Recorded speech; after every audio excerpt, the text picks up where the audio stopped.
لیکن عزازیل نامی ایک جن تھا جو ایک تو جن ہونے کی نسبت سے فرشتوں سے کچھ نہ کچھ مماثلت تھی، قرب تھا، دوسرے یہ علم میں، زہد میں، عبادت میں اتنا اونچا تھا، اتنا اونچا تھا، اتنا اونچا تھا کہ یہ ملائکہ ہی کے صف میں شامل تھا۔ اس نے علم بغاوت بلند کر دیا جب حکم دیا گیا کہ سجدہ کرو آدم کو۔ اب یہ دیکھیے کس قدر یہ اہم مضمون ہے، اور آپ سوچ رہے ہیں یہ باتیں آج پہلی مرتبہ ہمیں اس طرح سنائی جا رہی ہیں، یہ باتیں تو علم میں آتی نہیں ہمارے۔ وجہ کیا ہے؟ آپ کو دلچسپی نہیں ان چیزوں سے۔ جدید تہذیب نے ان چیزوں کی اہمیت کو زیرو کر دیا۔ قرآن میں اہمیت کا کیا عالم ہے؟ 7 جگہ یہ مضمون قرآن میں آیا۔ یہ فرشتوں کو ہم نے حکم دیا سجدہ کرو آدم کو، سب نے سجدہ کیا۔ فسجد الملائکۃ کلھم اجمعون، سارے کے سارے، کل کے کل، سب نے مل کر سجدہ کیا آدم کو۔ اللہ کے حکم سے فوراً تعبیل کر دی، الا ابلیس ابا واستکبر وکان من الکافرین۔ ابلیس نے نہیں کیا، انکار کیا، استکبار کیا، گھمنڈ کیا۔ اور اس کو سورہ کہف میں بیان کر دیا گیا، یہ اس لیے کہ وہ اصل میں جنات میں سے تھا، اگرچہ شامل تو تھا فرشتوں میں اس وقت۔ کانا من الجن ففسق عن امر ربہ، وہ اصل میں جنات میں سے تھا، اس وجہ سے وہ اپنے رب کے اس فیصلے کے خلاف کھڑا ہو گیا، سرکشی تھی اس میں۔ یہ معاملہ اتنا اہم ہے، اب آپ سمجھیے کہ 7 مرتبہ سورہ بقرہ، سورہ اعراف، سورہ حجر، سورہ بنی اسرائیل، سورہ کہف، سورہ طٰہٰ، سورہ صاد، 6 مکی صورتوں میں ذکر ہے یہ، اور ایک مدنی صورت سورہ بقرہ۔ ان میں سے اکثر مقامات پر پھر جب اللہ نے کہا کہ اچھا تم نے یہ سرکشی کی ہے اور ہمارے حکم کی خلاف ورزی کی ہے تو یہاں سے نکل جاؤ، دفع ہو جاؤ، تم مردود ملعون، ان علیک لعنتی الی یوم الدین، اب تجھ پر لعنت رہے گی میری قیامت کے دن۔ اس نے کہا اچھا پروردگار پھر مجھے ذرا مہلت دے دے، رب فانظرنی الی یوم یبعثون، قیامت تک میری زندگی طویل کر دے۔ فذهب فإنك من المنظرین، کہہ دیا اچھا جاؤ، تمہاری یہ درخواست بھی ہم نے قبول کی۔ انہوں نے کہا پروردگار اب میں اس آدم کو بھی گمراہ کر کے چھوڑوں گا اور آدم کی نسل کو تباہ کر کے چھوڑوں گا۔ انتہائی شدید چیلنج کے انداز میں یہ قرآن مجید میں 4-5 مرتبہ میں نے صرف 2 جگہ سے آپ کو اس وقت کوٹ کر کے سنایا تھا۔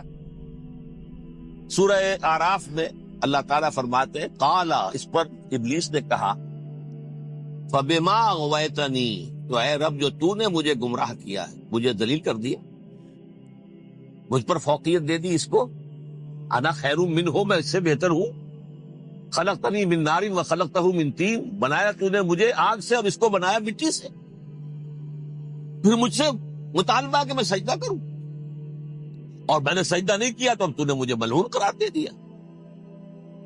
قال فبما اغویتنی لأقعدن لهم صراطک المستقیم، اب میں یہ نسل آدم کے لیے، اس کو برباد کرنے کے لیے تیرے سیدھی راہ کے اوپر دھات میں بیٹھوں گا، سیدھے راستے پر چلنے نہیں دوں گا۔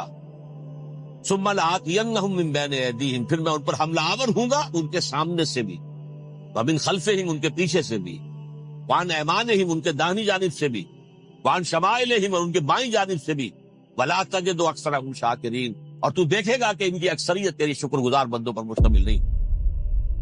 یہ چیلنج تھا،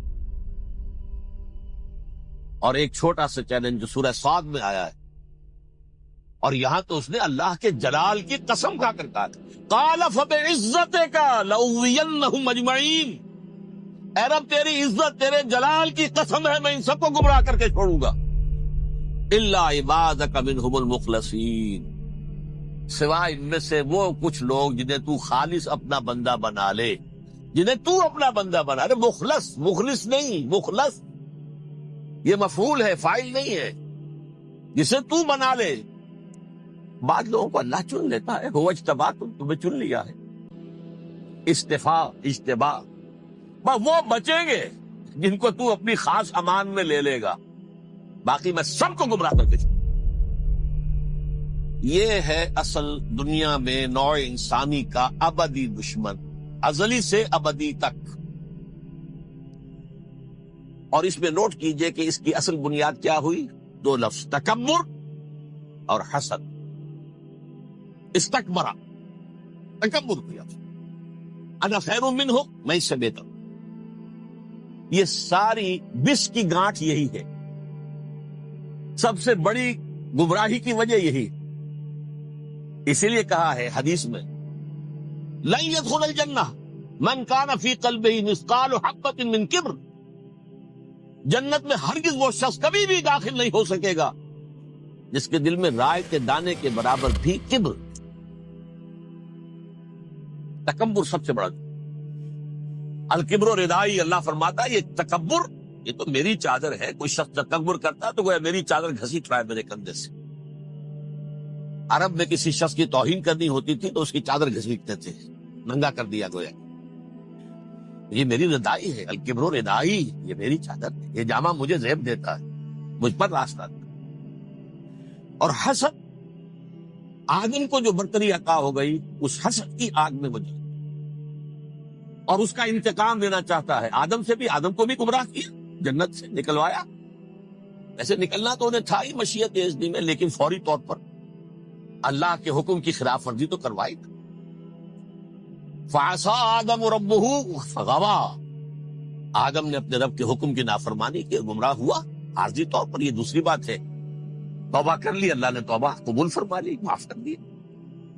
کوئی مستقل جو ہے وہ نسل انسانی پر اس گناہ کا اثر متوارث طور پر نہیں آ رہا ہے، ختم ہو چکا معاملہ، ہوا تھا، ہو گیا. فتلقى آدم من ربه کلمات فتاب علیہ انہ هو التواب الرحیم. اور توبہ کی شان یہ ہے جب وہ قبول ہو جائے اللہ کی جناب میں، کہ التائب من الذنب کمن لا ذنب له. گناہ سے توبہ کرنے والا ایسے ہوتا ہے جیسے اس نے کبھی گناہ کیا ہی نہیں تھا. لیکن بہرحال وہ گمراہ کرنے میں کامیاب ہو گیا، حضرت آدم اور حوا کو بھی. اور نوع انسانی کی عظیم اکثریت، عظیم اکثریت، عظیم اکثریت اس کے داؤ میں آئی ہوئی ہے نہیں. کتنے ہیں وہ عباد اللہ المخلصین، الا عبادک منہم المخلصین، کتنے جو واقعتاً خالصتاً اللہ کے بندے بن گئے، جنہیں اللہ نے اپنا بنا لیا، اپنا قرار دے دیا. اب اس کے ساتھ نوٹ کیجئے، اس ابلیس کے ساتھ ایک فوج بھی ہے جسے قرآن مجید میں کہا گیا ہے یہ اس کی پارٹی ہے، حزب الشیطان. یہ اکیلا نہیں ہے. ایک تو وہ عزازیل ہے، اس کی طویل ترین عمر اللہ نے دے دی، وہ تو قیامت تک رہے گا.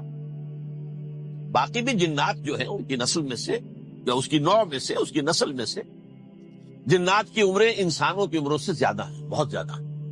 لیکن پھر بھی اتنی نہیں ہے. یہ خاص ہے اس کا معاملہ کہ اس نے کہا تھا رب انظرنی الی یوم یبعثون، مجھے دے دے مہلت اس وقت تک تاکہ میں ثابت کر کے دکھا دوں کہ جسے تو نے یہ خلافت دیا یہ اس کا اہل نہیں ہے. Let me prove this point. ولا تجد اکثرهم شاکرین، تو ان کی اکثریت کو شکر گزار نہیں پائے گا. وہ ابلیس جو ہے وہ ریکروٹ کرتا ہے اپنے فوجی، اول تو خود جنات میں سے جو اس کے نمبر 1 لشکری ہے. قرآن مجید میں اس کا اشارہ دیا گیا ہے، انہو یراکم ہوا وقبیلہ من حیث لا ترونہم. دیکھو لوگوں، اے انسانوں، وہ ابلیس لعین عزازیل اور جو اس کے قبیلے کے لوگ ہیں، جنات ہیں، وہ تمہیں وہاں سے دیکھتے ہیں اور تاکتے ہیں اور حملہ کرتے ہیں جہاں سے تم انہیں نہیں دیکھتے. وہ غیر مرئی ہیں، انویزیبل ہیں، تمہیں نظر نہیں آتے. ویزیبل دشمن کا وار تو روک لو گے، انویزیبل کا کیسے روکو گے؟ انہو یراکم ہوا وقبیلہ، اکیلا ہی نہیں ہے وہ تو تمہیں تاکتا ہے، تم پر حملہ کرتا ہے، گھات میں لگ کر جو ہے تمہارے اوپر حملہ کرتا ہے، وہ بھی، اور اس کے ساتھ اس کے قبیلے کے لوگ جنات بھی، من حیث لا ترونہم، جہاں سے کہ تم انہیں نہیں دیکھتے. لیکن اس کے علاوہ وہ انسانوں میں سے بھی ریکریوٹ، رنگ روٹ، وہ جو ہے ان کو اپنے پاس رکھتا ہے فوج کے اندر. جس کی سب سے بڑی مثال کیا ہے؟ سورہ مجادلہ میں اللہ تعالیٰ نے منافق، حالانکہ وہ کون تھے؟ بظاہر حضور کا کلمہ پڑھنے والے، حضور کے پیچھے نماز پڑھنے والے، اسلام کا دعویٰ کرنے والے، ان کو اللہ فرماتا ہے اولئک حزب الشیطان الا ان حزب الشیطان هم الخاسرون، یہ شیطان کی پارٹی کے لوگ۔ وہاں مقابلے میں آیا ہے اولئک حزب اللہ الا ان حزب اللہ هم المفلحون، یہ دو پارٹیاں ہیں، حزب اللہ اللہ کی پارٹی جو اس کے مخلص بندے ہیں وہ اللہ کی پارٹی، اور جو شیطان کے مرید بن گئے اس کے ہاتھ پر بیعت کر لی، لہذا وہ اس شیطان کی پارٹی کے لوگ ہیں، چاہے وہ انسان ہو چاہے جن ہو۔ تو انسانوں میں سے بھی اس کے حزب میں، اس کی پارٹی میں اس کے ایجنٹ ہیں اور بہت، بلکہ بہت سے تو ایسے ہیں کہ جو جنات کے بھی کان کتر دیں، ان کو بھی شیطنت سکھا دیں، پڑھا دیں۔ لیکن اب ایک بات سمجھیے، ایک دنیا میں نسل اور قوم بھی ایسی ہے جو ایک خاص وقت سے بحیثیت مجموعی من حیث القوم ابلیس کی ایجنٹ بن گئی۔ وہ کون ہے؟ وہ یہودی۔ یہ یہودی قوم جو ہے، اس میں ایک تو کچھ یہ کہ ان کی فطرت کے اندر یہ تھا کہ ہم ہیں اصل انسان، باقی انسان جو ہے وہ انسان نما حیوان ہے، ان کی کوئی حیثیت ہی نہیں، ہم ہیں اصل انسان، نحن ابناء اللہ و احباؤہ۔ باقی یہ جینٹائلز، یہ گوئمز، غیر یہودی، یہ تو حیوانات ہیں۔ اب جیسے کہ انسانوں کو حق ہے کہ حیوانوں کو ایکسپلائٹ کرے، استعمال کرے، گھوڑے کو آپ ٹانگے میں باندھتے ہیں کہ نہیں، اس کی پسینے کی اور محنت کی کمائی ہے جو کھاتا ہے ٹانگا چلانے والے۔ البتہ یہ ضرور ہے کہ چونکہ اگلے روز پھر جوتنا ہے تو کچھ نہ کچھ تو اسے بھی کھلائے گا نا، اپنی کمائی میں سے کچھ دانے کھلائے گا، کچھ اور گھاس دے گا، یا بیل کو جوتنا ہے ہل میں تو کچھ نہ کچھ اس کو دیتا ہوگا کھانے، لیکن پھر اسے استعمال کرنا۔ تو ان کا مستقل قول یہ ہے کہ اصل انسان ہم ہیں، باقی پوری نوع انسانی ہمارے لیے حیوانوں کے درجے میں، ہم چاہیں جس طرح انہیں استعمال کریں، ایکسپلائٹ کریں، دھوکہ دیں، جیسے چاہیں، لوٹیں، کھسوٹیں، سب کچھ کریں، بدعہدی کریں، ان سے سود لیں، سب کریں، جو بھی ممکن طریقہ ہو، یہ ہمارے لیے، ہم ڈومینیٹ کریں گے، اور یہ در حقیقت ہمارے اعلی کار ہیں۔ ایک تو اس اعتبار سے یہود بقیہ پوری نوع انسانی کے دشمن بن گئے۔ قرآن مجید کی وہ آیت بھی میں نے آپ کو سنائی، وَقَالُوا لَيْسَ عَلَيْنَا فِي الْأُمِّيِّينَ سَبِيلٌ، یہ امیین کہتے تھے نا ان کو، جو غیر یہودی ہیں، کیونکہ ان کے پاس کتاب تھی، تورات تھی، اور کتاب نہیں تھی کسی کے پاس، لہذا یہ صحیح ان پڑھ ہے، پاگل ہے، جاہل ہے، امی ہے، ہم ہے صاحب کتاب، ہمارے پاس شریعت، ہمارے پاس کتاب، یہ لوگ ان پڑھ ہیں، جاہل۔ لیس علینا فی الامیین سبیل، ان امیین کو ہم لوٹیں، کھسوٹیں، دھوکہ دیں، فریب سے جو کریں، چوری کریں، ڈاکہ ڈالیں، جیب کے قطرے، جس طرح بھی کریں ہمارے لیے جائز ہے، ہمارے اوپر کوئی گرفت نہیں ہوگی۔ اللہ تعالیٰ ہم سے یہ نہیں پوچھے گا تم نے جھوٹ کیوں بولا تھا اس کے ساتھ، تم نے وعدہ خلافی کیوں کی تھی اس کے ساتھ، تم نے کیوں دھوکہ دیا تھا اس کو، تم نے کیوں اس کا مال جو ہے غبن کر لیا تھا، ہڑپ کر لیا تھا، نہیں، ہم پر کچھ نہیں ہے۔ اس اعتبار سے ایک تو یہ انسانیت کی دشمنی ان کی گھٹی میں پڑ گئی، اس غلط خیال کی وجہ سے ہم تو بخشے بخشائے ہیں، we are the chosen people of the Lord, ہمیں تو اللہ اگر جہنم میں داخل بھی کرے گا تو صرف چند دن، لن تمسنا النار الا ایاما معدودات، باقی اصل میں تو ہم تو اللہ کے پسندیدہ، نحن ابناء اللہ و احباؤہ، اس کے بیٹوں کے مانند ہیں، بڑے چہیتے ہیں، لاڈلے ہیں۔ یہ باقی دنیا، باقی انسان ہماری چراہ گاہ ہے، جیسے چاہے چریں، جس طرح چاہے ہڑپ کر جائیں۔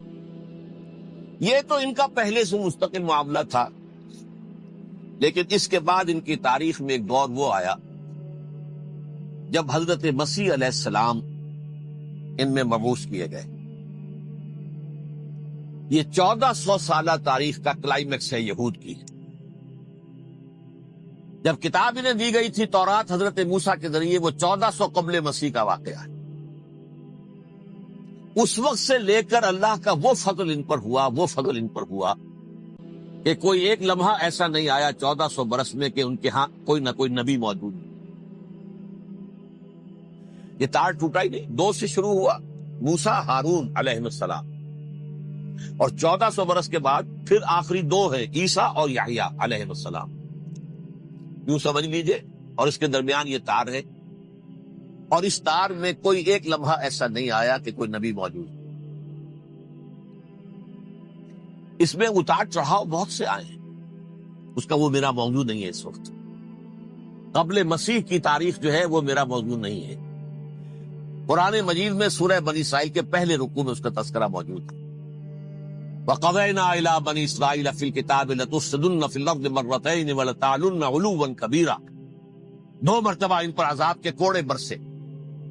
پہلے اشوریوں کے ذریعے سے جو شامی تھے، سیرینز اشوری کہلاتے، پھر بابلیوں کے ذریعے سے یعنی عراقیوں کے ذریعے سے، بیبیلونیا نام تھا عراق کا پہلے. ان پر بہت بڑی بڑی تباہیاں آئیں، اللہ تعالیٰ کی طرف سے عذاب آئے.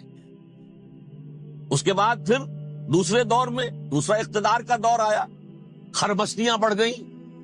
تو پہلے گریکس کے ذریعے سے، یونانیوں کے ذریعے سے، اور پھر رومیوں کے ذریعے سے پسوایا گیا. یہ دور گزر چکے تھے ان پر، 2 عروج کے دور اور 2 زوال کے دور. میری چھوٹی سی کتاب ہے تنظیم اسلامی کا تاریخی پس منظر، شاید 6-7 روپے کی ہوگی. اس کو آپ دیکھیں گے تو اس میں اس کا پورا نقشہ آپ کو مل جائے گا. ویسے تو یہ کہ میری جو ذرا بڑی کتاب ہے سابقہ اور موجودہ مسلمان امتوں کا ماضی، حال اور مستقبل، اس میں میں نے ان معاملات کو بڑی تفصیل سے بحث کی.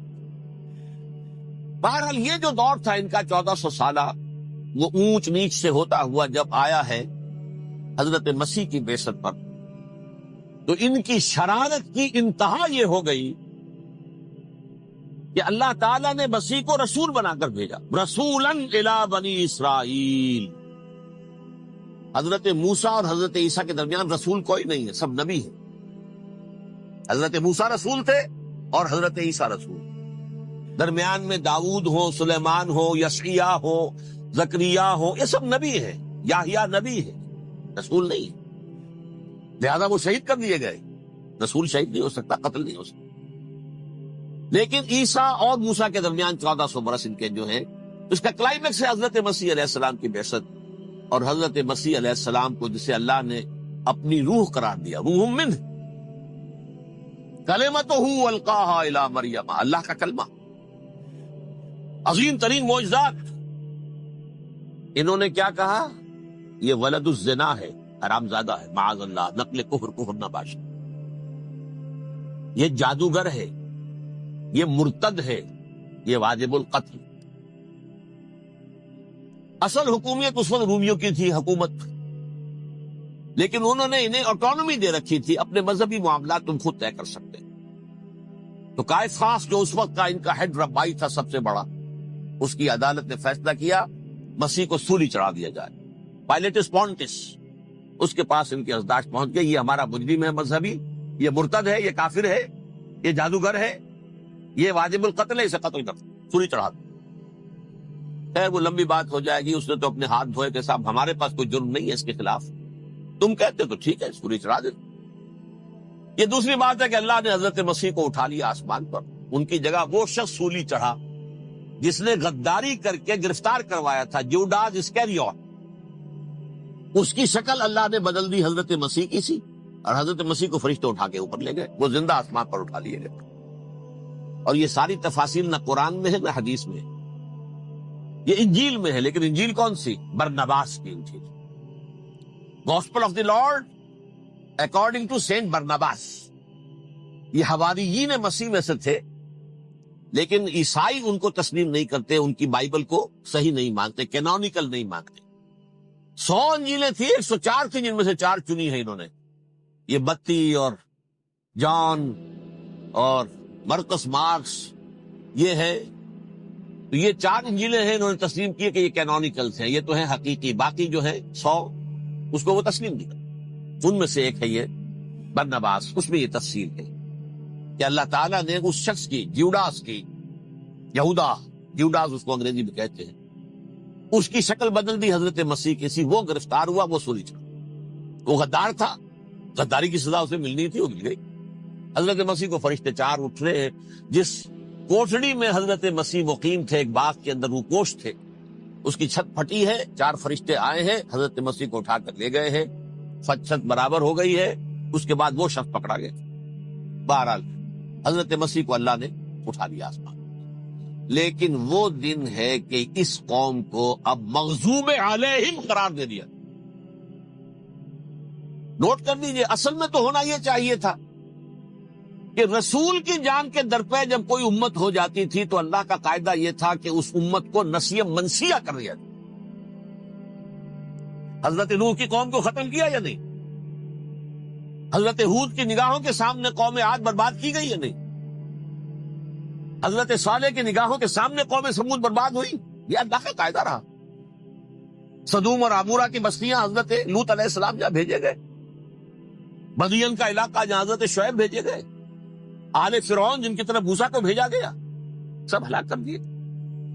کیونکہ رسولوں کے بارے میں اللہ کا عذاب، نبیوں کے بارے میں یہ بات نہیں ہے۔ نبی آیا، اس نے دعوت دی، جس نے مان لیا اچھا کیا، اپنے لیے اچھا کیا، نہیں مانا اس کی اپنی جو ہے آپ برباد ہو گئی۔ دنیا میں کوئی فیصلہ اس کا نہیں ہوتا، لیکن رسولوں کا معاملہ یہ ہوتا ہے کہ دنیا میں وہ اللہ کی عدالت بن کر آتے ہیں۔ مانو گے تو بچو گے، نہیں مانو گے ہلاک کر۔ تو اس اعتبار سے وہ مستحق تو ہو چکے تھے اس کے کہ انہیں ہلاک کر دیا جائے۔ اب اللہ کی کوئی خصوصی مشیت ہے، اس میں کیا حکمت ہے، وہ ہے ایک حکمت، میں بعد میں اگر وقت ہوا تو بتاؤں گا۔ فیصلہ یہ کیا اللہ نے کہ حضرت مسیح کو تو اٹھا لیا زندہ، اور ان کی رسی ابھی مزید دراز کر دی، کہ ان کو ابھی مہلت دے دی کہ تمہیں آخری 30 سال، جس کو عذاب اکبر کہتا ہے قرآن، سورہ سجدہ جو حضور ہر جمعے کی پہلی رکعت میں فجر میں پڑھتے تھے، وَلَنُذِيقَنَّهُم مِّنَ الْعَذَابِ الْأَدْنَىٰ دُونَ الْعَذَابِ الْأَكْبَرِ لَعَلَّهُمْ يَرْجِعُونَ۔ چھوٹے چھوٹے عذاب اور ایک بڑا عذاب، جبکہ قوم بالکل برباد، نسیم منسیہ، کَأَلَّمْ يَغْنَوْا فِيهَا، ایسے ہو جائیں جیسے کوئی تھے ہی نہیں آباد یہاں۔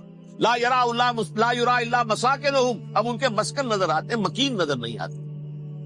یہ عذاب اکبر جو ہے وہ ان پر نہیں آیا، حالانکہ وہ مستحق ہو گئے تھے اسی وقت۔ اس کو یوں سمجھیے کہ کسی شخص کو پھانسی کا حکم تو ہو جائے، ایگزیکیوشن نہیں ہوتا ہے، کئی سال گزر جاتے ہیں پڑے ہوئے، اور معاملات جو ہیں وہ چلتے رہتے ہیں۔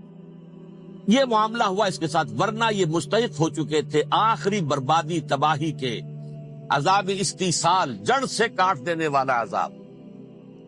وہ آ سکتا تھا ان پر اسی وقت، لیکن اللہ نے ان کی مہلت دراز کی۔ لیکن اس کے بعد اللہ نے ان کو ایک اور موقع دیا۔ 600 برس بعد حضرت مسیح کے، محمد الرسول اللہ صلی اللہ علیہ وسلم کی بعثت، اور یہ میں سمجھتا ہوں کہ اس قوم پر اللہ کا اتنا بڑا فضل تھا، اتنا بڑا فضل تھا، اتنا بڑا فضل تھا۔ اب پھر ایک موقع دیا، عسیٰ ربکم ان یرحمکم وان عدتم عدنا۔ دیکھو اب بھی تمہیں ہم ایک موقع دے رہے ہیں، تمہارا رب تمہارے اوپر اب بھی فضل کرنے کو تیار ہے، رحم فرمانے کو تیار ہے۔ ان ھذا القرآن یہدی للتی ہی اقوم، اس قرآن کے سائے میں آ جاؤ، یہ شاہدرا ہے ہدایت میں آنے کا، اس میں داخل ہو جاؤ، محمد کی تصدیق کرو صلی اللہ علیہ وسلم، دامن محمدی میں آ جاؤ، اب بھی ہم تمہارے گناہ بخش دیں۔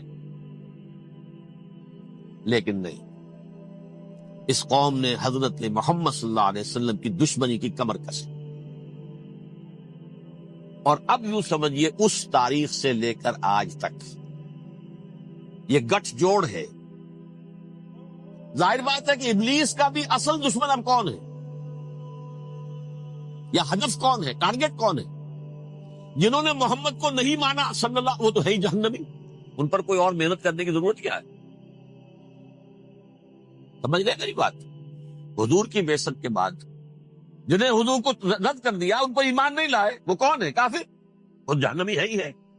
لہذا اس کے اوپر کوئی محنت صرف کرنے کی ابلیس کو ضرورت نہیں، اس کا اصل ٹارگٹ امت محمد ہے صلی اللہ علیہ وسلم۔ وہ ساری نوع انسانی کی دشمنی اب آ کر مرکوز ہو گئی ہے امت محمد صلی اللہ علیہ وسلم کی دشمنی۔ اور اسی طرح یہود کا معاملہ، اگرچہ ویسے پوری نوع انسانی کے دشمن ہیں، انہیں حیوان سمجھتے، ان کی جان مال اپنے لیے مباح سمجھتے ہیں، جس طرح چاہیں لوٹے کھسوٹے کھائیں پیئے انہیں، لیکن اب ان کی بھی دشمنی کا سب سے بڑا مرکز امت محمد۔ کیوں؟ وہی تکبر اور حسد، وہی بیماریاں۔ انہیں تکبر یہ ہو گیا تھا کہ 2000 سال سے یہ نبوت ہماری میراث، ہماری جاگیر، بنو اسرائیل کے اندر سینکڑوں نبی آئے، 3 کتابیں اللہ نے ہمیں عطا کی، یہ کہاں سے آ گیا محمد صلی اللہ علیہ وسلم؟ معاذ اللہ ثم معاذ اللہ۔ یہ امیین میں سے، یہ جنٹائلز میں سے، یہ گوئنز میں سے، یہ حقیر ان پڑھ، کہاں یہ نہیں تسلیم کریں۔ حالانکہ قرآن کہتا ہے یعرفونہ کما یعرفون ابناہم، ان کے علماء ایسے پہچانتے تھے حضور کو جیسے اپنے بیٹوں کو پہچانتے ہیں کہ یہ آخری نبی ہے، لیکن تکبر اور حسد کی آگ میں جل اٹھے۔ اب ان کے بھی دشمنی کس سے ہے؟ محمد اور امت محمد صلی اللہ علیہ وسلم۔ یہ گٹھ جوڑ ہے۔ اب دیکھیے، یہ ہے میری گفتگو کا اب تک کی گفتگو کا حاصل، یہ گٹھ جوڑ، ایک غیر مرئی دنیا، انویزیبل دنیا کا ابلیس لعین اور جنات میں سے اس کے لشکری فوج، انسانوں میں سے ویسے تو اور بھی بہت جگہ اس کے ایجنٹ ہے، مسلمانوں میں بھی ہے، لیکن بحیثیت قوم، بحیثیت مجموعی، ایک پوری قوم، ایک پوری نسل جو ہے اس کے ساتھ گٹھ جوڑ ہے۔ ان دونوں کی گٹھ جوڑی کے ساتھ یہ دشمن دون ہے انسانیت کے، پہلا دشمن ابلیس لعین، عزازیل لعین، اور دوسرے دشمن یہود ملعون۔